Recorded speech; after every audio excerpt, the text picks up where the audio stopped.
evacuation lang po ng Pangulo. Baka mapagalitan kami, isang mabilis lang. Ay, opo. Sige. Wala kasi akong mic eh. Okay. Sige, ma'am. Okay. Mabilis lang po. Oo.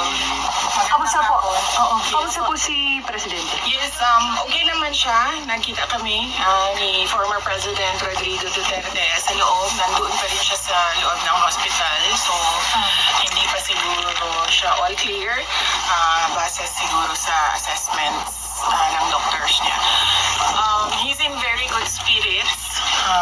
Meron siyang, tinanong ko siya kung kamusta yung pagkain. Sabi niya meron namang rice.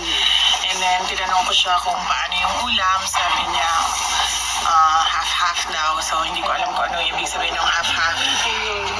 Hiniling ko pa rin. Half-half. Bisaya lang tayo, Bisaya. Oh.